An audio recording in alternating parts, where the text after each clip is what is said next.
بسم اللہ الرحمن الرحیم۔ السلام علیکم۔ سرور کائنات، فخر دو جہان، محبوب رب کائنات، آقائے نامدار حضرت محمد صلی اللہ علیہ وآلہ وسلم کی مہر نبوت کیا تھی؟ کیا مہر نبوت حضور اکرم صلی اللہ علیہ وآلہ وسلم کے جسم پر پیدائشی تھی؟ اگر نہیں تو پیدائش کے کتنے عرصے بعد مہر نبوت ظاہر ہوئی؟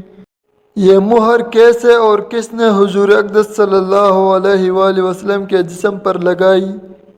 مہر نبوت کا ذکر گزشتہ آسمانی کتابوں میں کیوں تھا؟ نبی اکرم صلی اللہ علیہ وآلہ وسلم کی وفات پہ مہر نبوت کیوں غائب ہو گئی تھی؟ ناظرین، ویڈیو میں ان تمام سوالات کے جوابات صحیح الاسناد احادیث مبارکہ سے دیے جائیں گے۔ اللہ تعالیٰ نے ہمارے پیارے آقا صلی اللہ علیہ وآلہ وسلم کو جو فضیلت نعمت اور خصائص عطا فرمائے تھے، بے شک وہ کسی اور کے حصے میں نہیں آئے۔ آپ صلی اللہ علیہ وآلہ وسلم کو دنیا میں عطا ہونے والے اوصاف میں سے ایک اہم مہر نبوت صلی اللہ علیہ وآلہ وسلم ہے، جو کہ آپ کی منفرد نشان اور خاتم النبیین ہونے کی دلیل تھی۔ یہ جان لیا جائے کہ مہر نبوت ہے کیا اور کیسی اور کہاں تھی۔ اس بارے میں متفقہ علیہ حدیث مبارکہ جیسے بخاری، مسلم، نسائی، طبرانی اور حدیث کی تمام کتابوں میں روایت کیا گیا ہے۔ حضرت صاحب رضی اللہ تعالیٰ عنہ سے مروی ہے کہ ایک دفعہ میں بہت بیمار پڑ گیا تو میری خالہ جان مجھے حضور اقدس صلی اللہ علیہ وآلہ وسلم کی خدمت میں لے گئی اور عرض کرنے لگی، یا رسول اللہ، میرا بانجا سخت بیمار ہے۔ یہ سن کر نبی پاک صلی اللہ علیہ وآلہ وسلم نے میرے سر پر اپنا شفقت بھرا ہاتھ پھیرا اور میرے لیے برکت کی دعا کی۔ پھر نبی کریم صلی اللہ علیہ وآلہ وسلم وضو فرمانے لگ گئے تو میں آپ کے وضو سے بچہ پانی پیا اور حضور صلی اللہ علیہ وآلہ وسلم کے پیچھے کھڑا ہو گیا تو آپ صلی اللہ علیہ وآلہ وسلم کے دونوں شانوں کے درمیان مہر نبوت کو بغور اپنی آنکھوں سے دیکھا، جو کہ کبوترے کے انڈے جیسی تھی۔ ناظرین کرام، اسے مہر نبوت اس لیے کہتے تھے کہ گزشتہ آسمانی کتب میں اس مہر کو حضور اکرم صلی اللہ علیہ وآلہ وسلم کے خاتم النبیین ہونے کی علامت قرار دیا گیا تھا۔ وفات کے وقت یہ مہر شریف غائب ہو گئی تھی۔ حضرت جابر بن سمرہ رضی اللہ تعالیٰ عنہ فرماتے ہیں، میں نے سلطان دو جہان صلی اللہ علیہ وآلہ وسلم کے دونوں مبارک شانوں یعنی کندھوں کے درمیان مہر نبوت کو دیکھا، جو کبوترے کے انڈے کی مقدار میں سرخ ابھرا ہوا گوشت تھا۔ ناظرین، یہ مہر مبارک آئی کہاں سے؟ اس بارے میں حضور نبی کریم صلی اللہ علیہ وآلہ وسلم کی والدہ محترمہ فرماتی ہے کہ ولادت کی رات میں نے 3 اشخاص دیکھے۔ ایک کے ہاتھ میں چاندی کی سراہی تھی، دوسرے کے ہاتھ میں سفید ریشم کا ٹکڑا تھا۔ اس نے وہ کھولا اور اس میں سے ایک مہر نکالی۔ اس کی چمک دمک سے دیکھنے والوں کی آنکھیں چندیا گئی۔ اس سراہی کے پانی سے اسے 7 مرتبہ دھویا، پھر آپ صلی اللہ علیہ وآلہ وسلم کے دونوں کندھوں کے درمیان مہر لگا دی اور ریشم کے کپڑے میں لپیٹ کر کچھ دیر کے لیے اپنے پروں کے اندر چھپا لیا، پھر انہیں میرے سپرد کر دیا۔ امام نسائی اور امام احمد بن حنبل روایت فرماتے ہیں کہ حضرت مہرش کعبی رضی اللہ تعالیٰ عنہ بیان کرتے ہیں کہ میں نے حضور صلی اللہ علیہ وآلہ وسلم کو رات کو مقام جورانہ سے نکلتے دیکھا کہ ان کی کمر مبارک خالص سفید چاندی کی طرح چمک رہی تھی۔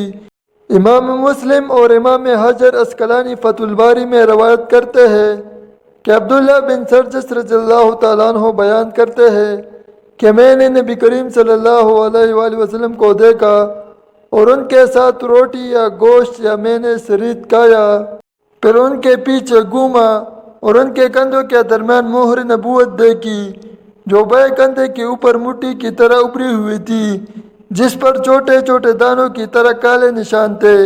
اسی طرح امام ترمذی، امام بہقی اور طبقات ابن سعد میں روایت ہے کہ شیر خدا حضرت علی رضی اللہ تعالیٰ عنہ فرماتے ہیں کہ حضور صلی اللہ علیہ وآلہ وسلم کے دونوں کندھوں کے درمیان مہر نبوت تھی، اس لیے کہ آپ صلی اللہ علیہ وآلہ وسلم آخری نبی ہے۔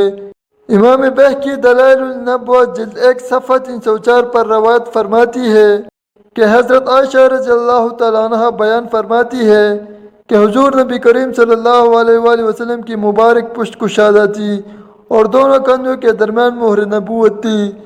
امام مسلم رحمۃ اللہ تعالیٰ نے سمرہ رضی اللہ تعالیٰ عنہ سے بیان کیا ہے، وہ بیان کرتے ہیں کہ میں نے نبی کریم صلی اللہ علیہ وآلہ وسلم کے کندھے کے قریب ان کے جسم کے مشابہہ کبوتری کی انڈی جتنی مہر نبوت دیکھی، یعنی اس کا رنگ بھی باقی اجزائے جسم کی طرح تھا۔ دوستو، صحابہ کرام نے مہر نبوت کی شکل و ہیبت مختلف تشبیہات سے بیان فرمائی ہے۔ کسی نے اسے میسون کے تل کی طرح کہا، کسی نے کہا کہ وہ کبوتر کے انڈے کی طرح گول تھی، اور کسی نے کہا کہ مہر نبوت ابھرے ہوئے گوشت کا ٹکڑا تھی۔ بے شک ہر صحابی نے اس کی اپنے اپنے انداز میں ہیبت بیان فرمائی ہے۔ چنانچہ حضور صلی اللہ علیہ وآلہ وسلم کی گردن کے نیچے دو کندھوں کے درمیان ایک پارا گوشت تھا جس پر کچھ تل تھے۔ کبوترے کے انڈے یا مصری کی گنڈی کے برابر پارا گوشت نہایت چمکیلا اور نورانیت والا تھا۔ تیل سیاہ آس پاس بال تھے۔ اس کے اجتماع سے یہ جگہ نہایت خوبصورت معلوم ہوتی تھی۔ حضرت قاضی امام ملکی حضرت جابر رضی اللہ تعالیٰ عنہ کی روایت بیان فرماتے ہیں کہ نبی کریم صلی اللہ علیہ وآلہ وسلم نے ایک دفعہ سواری پر مجھے اپنے پیچھے بٹھا لیا۔ میں نے اپنے چہرے کو مہر نبوت کے قریب کیا تو اس کی بے پناہ میٹھی خوشبو مجھ پر غالب آ گئی۔ اسی طرح حضرت سلمان فارسی رضی اللہ تعالیٰ عنہ کا ایمان لانے کا واقعہ بیان ہوا ہے کہ آپ کو ایک پادری نے یہ بتا رکھا تھا کہ اللہ کے آخری نبی کی یہ نشانی ہوگی کہ اس کی پشت پر کندھوں کے درمیان مہر نبوت ہوگی، اور یہی مہر نبوت دیکھنے کے بعد ہی حضرت سلمان فارسی رضی اللہ تعالیٰ عنہ مسلمان ہوئے تھے۔ بے شک اللہ پاک نے حضور صلی اللہ علیہ وآلہ وسلم کو ایک منفرد نشان نبوت اور نشان ختم نبوت عطا فرمایا تھا۔ اس میں کوئی شک نہیں کہ نبی کریم صلی اللہ علیہ وآلہ وسلم ہی اللہ کے آخری نبی ہے۔ آپ کے بعد کوئی نبی یا رسول نہیں آنے والا، اسی لیے اس بات کو قرآن و حدیث میں بھی واضح بیان فرمایا گیا ہے کہ حضور نبی کریم صلی اللہ علیہ وآلہ وسلم کے بعد جو بھی نبی یا رسول ہونے کا دعویٰ کرے گا وہ جھوٹا اور کذاب ہوگا۔ یہی وجہ ہے کہ قرآن سے پہلے آنے والی تمام آسمانی کتابوں اور صحیفوں میں حضور نبی کریم صلی اللہ علیہ وآلہ وسلم کی مہر نبوت کو آخری نبی کی نشانی کے طور پر بیان فرمایا گیا ہے۔ ناظرین اکرامی، جیسے مشک اور موتیوں سے بڑے برتن بند کر کے مہر کر دیا جاتا ہے یعنی دنیا والوں سے محفوظ ہو جائے، چنانچہ اللہ تعالیٰ نے سید الکائنات رسول صلی اللہ علیہ وآلہ وسلم کے اندر عرض نبوت کو جمع فرمایا اور اس پر اپنی مہر لگا دی۔